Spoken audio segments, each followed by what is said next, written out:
great space, man. So is this like the second oldest or the oldest still standing vaudeville theater in Toronto? Do we know? I don't know. It must be. I believe it is 1914, and someone said that the other day that it is the oldest vaudeville. Right. So I think it's the longest kind of sort of running vaudeville. Well, and the Matador was a dance hall, right? That was sort of World War I era. Yeah. And then that's a sadly tragedy, man. gone to condos. Is it? Or is that A lot of history there. For sure that's what's happening? Yeah, that's for sure what's happening there. Cheers, man. Cheers, thank you. Well, to all these beautiful old spaces, True. may they breathe life in the spirit of civility still. Yes, please. And I'm too confused. One took man, two took sin, and he's too high. Yeah, he's a one took man, two took sin, and he's too high.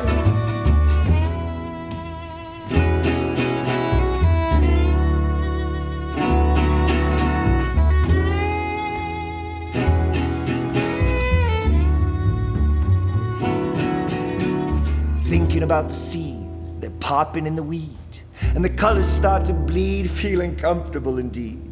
And the river that feeds, and the wants and the needs, and the capacity for greed, and the basket in the reeds, and the books that she reads, and the looks and the leads, and the thoughts and the deeds, and the ankle in the beads, and the toke that succeeds, and the toke that impedes, and the basket in the reeds, oh the basket in the reeds. One toke man, two toke sin, and he's too high. Yeah, he's a one toke man, two toke sin, and he's too high. Shuffle Yeah, he's a Demons one-toke man. play. Like, how would you describe that music? To me, it just sounds like jazz, but what is it? I mean, African roots? Is Well, we used to call it bop rap because, you know, we were all into bebop and we were into Coltrane, and then this rap stuff was in the air. And Well, this is the '80s when it in started. the 80s, right, Yeah. when rap was starting. And we were playing on the street. We didn't have two turntables and a microphone. We didn't have a microphone. We just had a drum kit. So the only way we were going to get lyrics out there was to hand clap or drum kit and rap. And it seemed like an appropriate art form, that would get people's attention on the street. So amazing. But once again, just letting yourself go with the river. Step in the river and let it take you. And the thing that happened there was a guy from Gambia who was a tailor called Gimme, and he's like, you guys need suits. And so he made us these traditional African clothes. And that's where that came from. That's where that came from, yeah. Oh, so man. it wasn't us hunting. We want to look African. It was just like this guy came up and said, hey, you guys need some stuff. And we were like, you're right.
So the thing about the nest, the owl's nest, that I think it was because it was a house behind a house. So it felt like you could just get away with anything. We there. Like, did. we would make so much noise till 5 in the morning, and there was never any complaints. I slept on the roof like half the time. Yeah. Or in the garage with like the little possum. Yeah, the possum. Or like I lived outside in the garage. I when they lived tried in to the open attic it. of that place, and Passed I out. literally in the wintertime would have to hear like violent raccoon sex right beside my head. I'll get on the other side of the Sure, wall. it wasn't one of the people you wrote. I don't know. Let's be real. There's also like 50 roommates at a time. Yeah, you're like, it could be anything. It's a biohazard. Oh, God.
So what brings you around?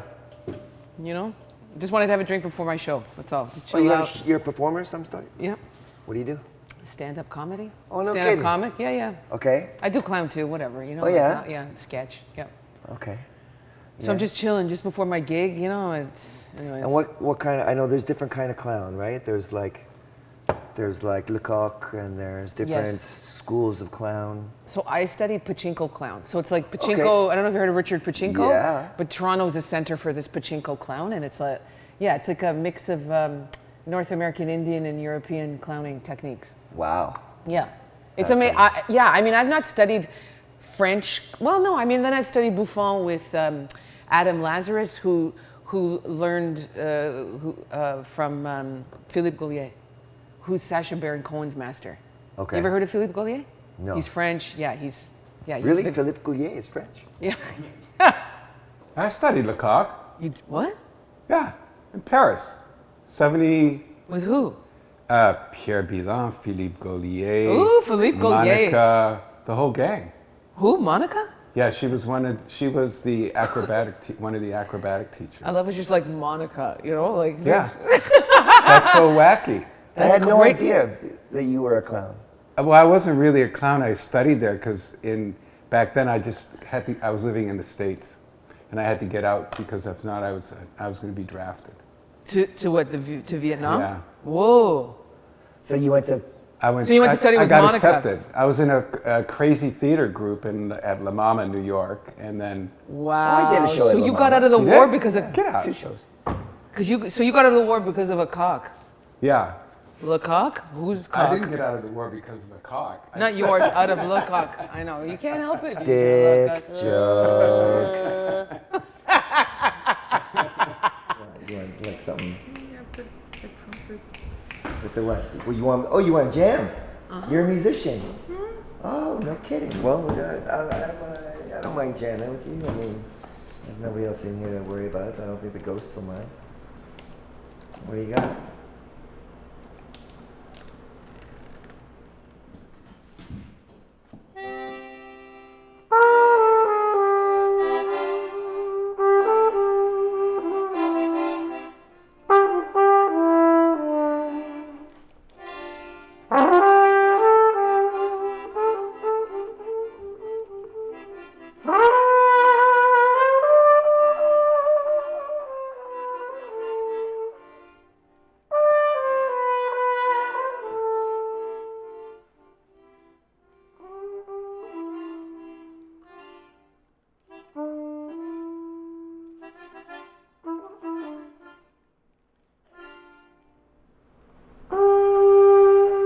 Oh my God, that was so beautiful. That is so beautiful. Thank you so much. Grazie, grazie. What? Oh, I'm sorry. I thought because you were implying. I'm sorry. I misread the signals. I'm sorry. We could slide between old lonesome me and somebody's done somebody wrong. Make room in the jukebox for one more hurting song.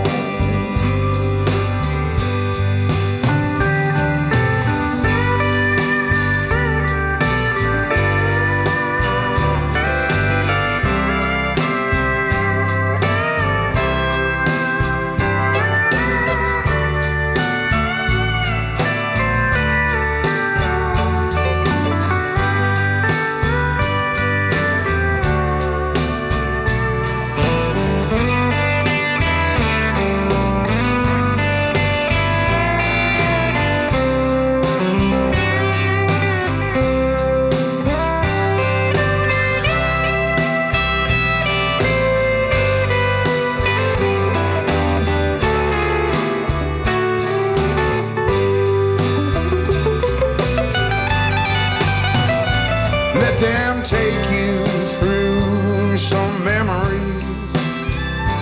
Let them guide you through some pain. And if you ain't done crying, go on and cry again. It could slide between old lonesome me and somebody done somebody wrong. Make room in the jukebox for one more hurting song. Make room in the jukebox for one more hurting song.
your art that you practice. Now, would you say, like, are you a belly dancer or like a dancer? Do you mix in different forms, or is like belly dance is your thing? Yeah, so I mean, at a base level, I am a human being, number one. Human first, but my passion is in community and community arts. So I have a master's degree in inclusive design, and I'm passionate about accessibility in all its forms. And then art is my love, my form of expression. That's my language. So belly dancing is not my full-time gig, but I teach and I gig. So it may not be my sole bread and butter, but it is equally as important to me. In terms of the genre of dance, it is the only dance that I do professionally. Belly dance. Belly dance, Egyptian style belly dancing. Okay, specifically. Yes. Okay. Yeah.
Well, it's all I can do just to fall out of bed.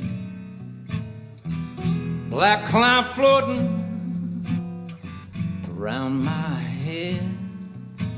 Our world as we knew it is falling apart. Can't find the song in my heart. Used to be such a thrill to be near you. Where do those feelings disappear to?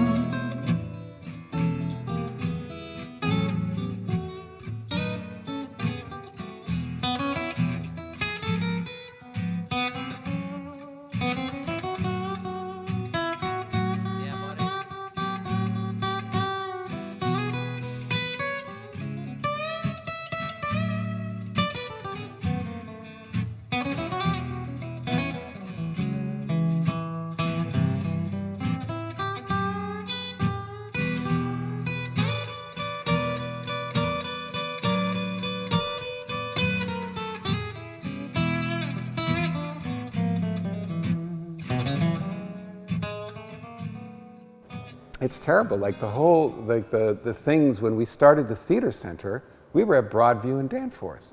Yeah. There was like Sky Gilbert, first gay theater, and there was Richard Rose, was Necessary Angel. Then there was me with Autumn Leaf, and there was Cynthia Grant, the first feminist theater. And that's where we started. We put all our money into it. Now it's got the Carnegie Library, and they run it like a theater. Yeah. And it's all about the staff. It's all about bureaucratic adventurism, Yeah. you know, Bureaucratic adventurism. as opposed to the art of theater, Yeah. whatever that means. You know.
All these different groups of people were disorganized and disparate.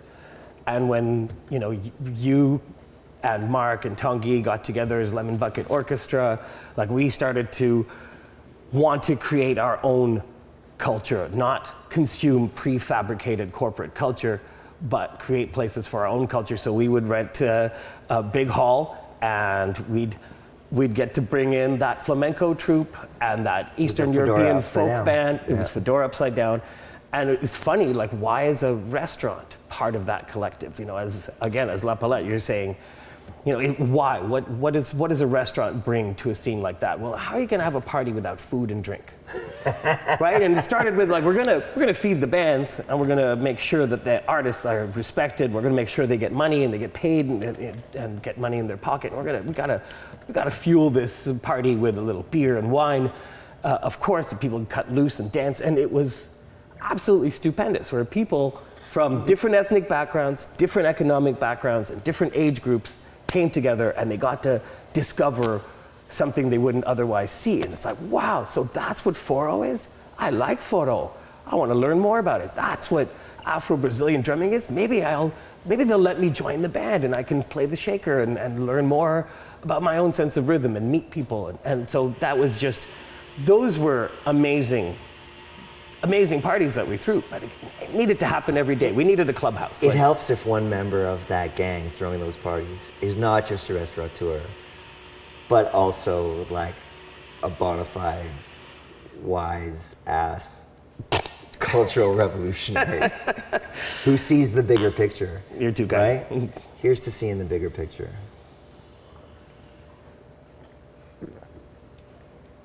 Shiraz, thank you so much.